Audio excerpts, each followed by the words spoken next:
Shalom, bien-aimés dans le Seigneur. Que Dieu vous bénisse de partout où vous êtes. Shalom, bien-aimés. C'est le docteur Dieudonné Tchamanga sur la chaîne Chams TV. Sur YouTube, abonnez-vous, bien-aimés. Ainsi, vous ne manquerez pas nos prochaines émissions. Que Dieu vous bénisse, mon Jésus. Notre message d'aujourd'hui, notre message du jour, c'est sur la prophétie ou le prophète. Le prophète, c'est qui? Je vous épargne la définition. Parce que nous tous, nous savons ce que c'est un prophète. Quelqu'un qui parle de la part d'eux.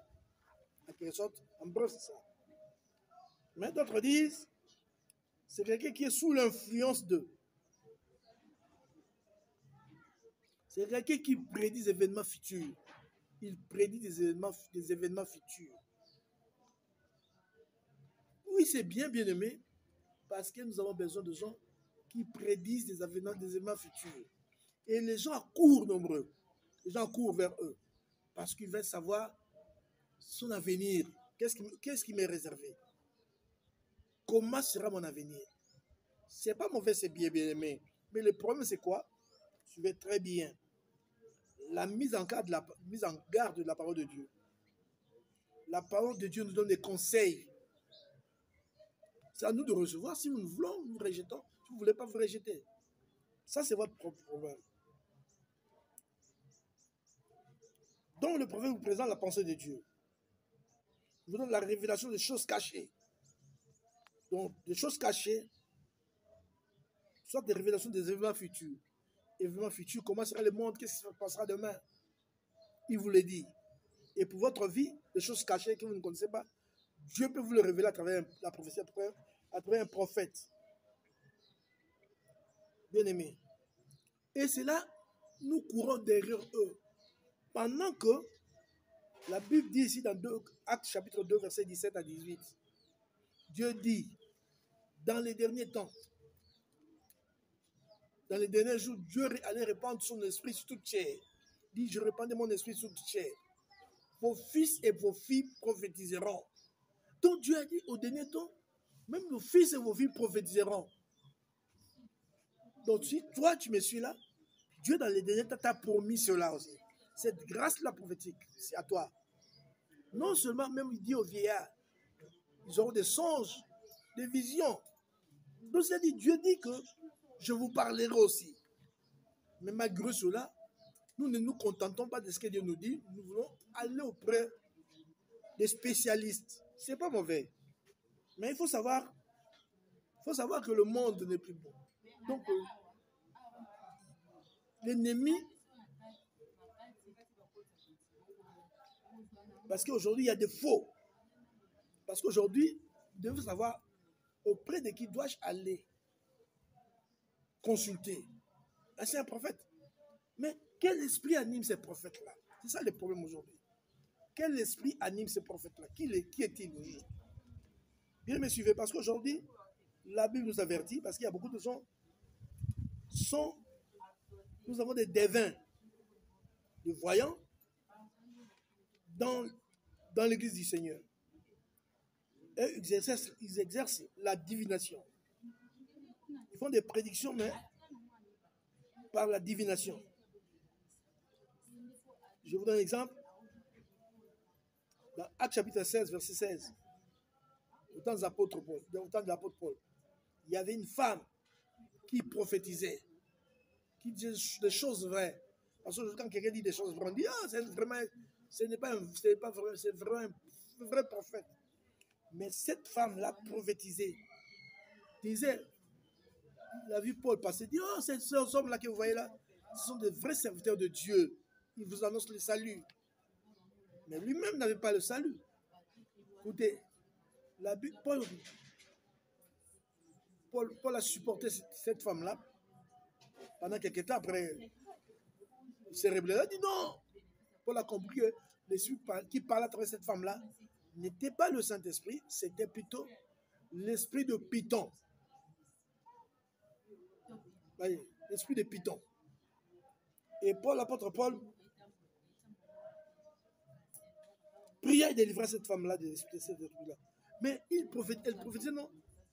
Mais cette femme-là faisait de gain plutôt à à son patron, à ses maîtres.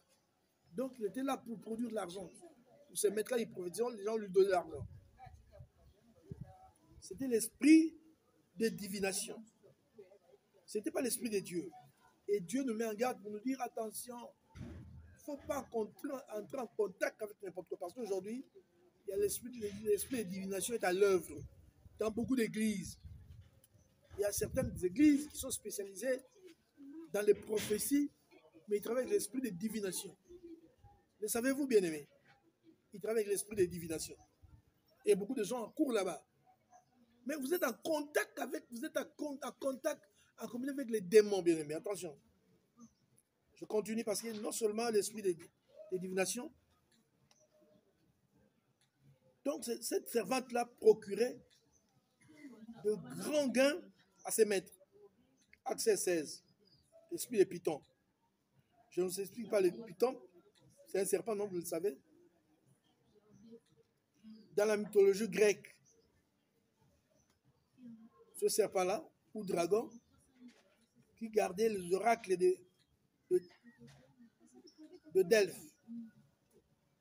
D'après la mythologie, il fut tué par ce serpent-là, fut tué par Apollon, dieu de divination.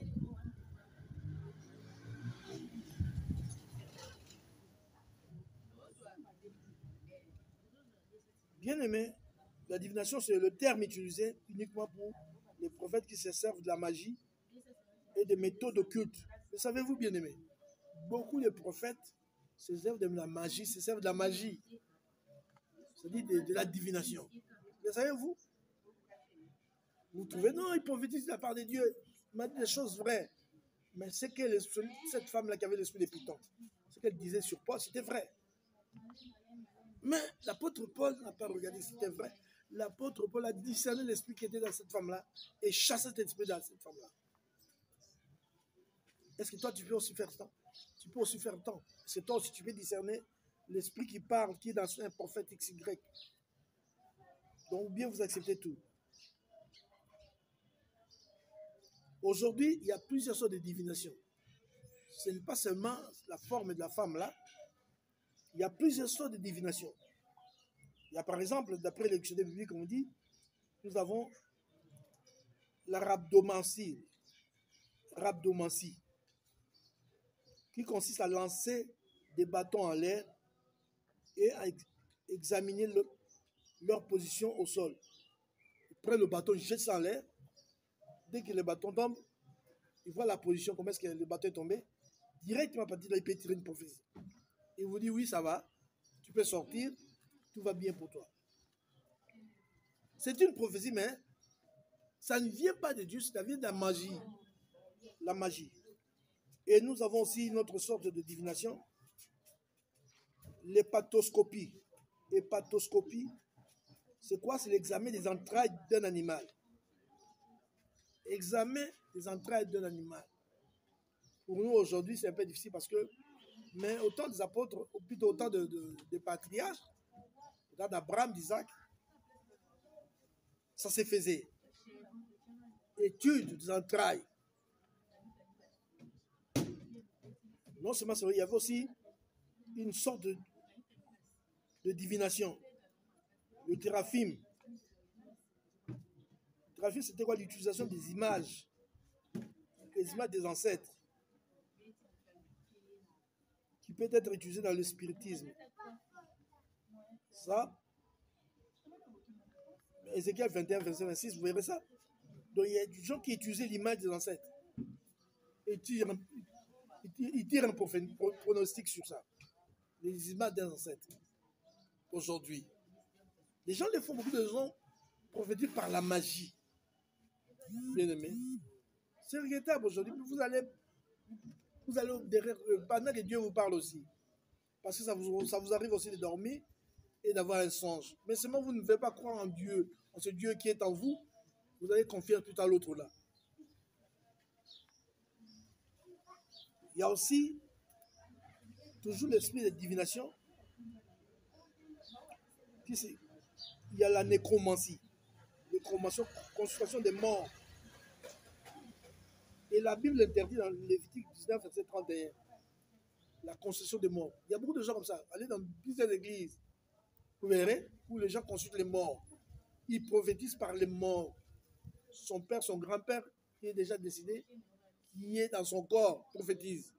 Si vous n'avez jamais vu ça, moi j'ai déjà vu ça. Qu'un mort, quelqu'un mort dans la famille, directement, il parle à travers sa soeur. Il parle à travers son frère. Il donne des prophéties, il raconte, il dit la vie.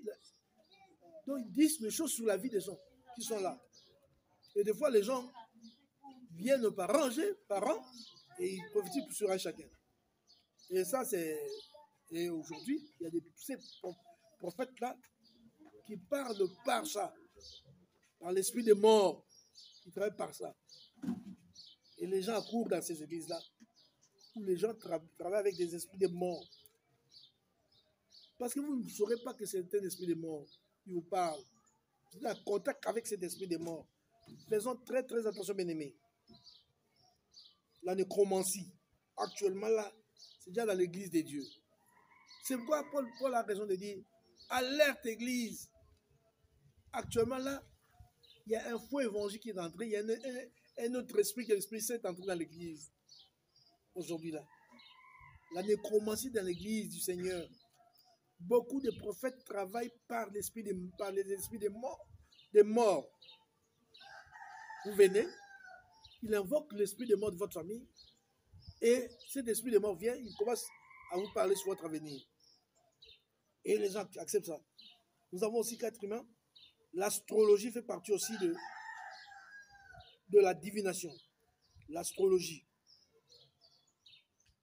Prédiction à partir de la position relative des astres. La position des astres. L'astrologie. Combien d'enfants de Dieu aujourd'hui recourent à l'astrologie pour leur avenir? Combien d'enfants de Dieu le font aujourd'hui? Ça, c'est mauvais, bien aimé, c'est dangereux. Ça, c'est pas Dieu, mais c'est Satan, le diable. Il ne faut pas oser courir derrière ces gens-là. L'astrologie. Quelqu'un là, avec sa lecture des astres, toi, tu te présentes, tu dis-moi un peu ma vie. Non, bien aimé. Ça, ce n'est pas Dieu, c'est la divination.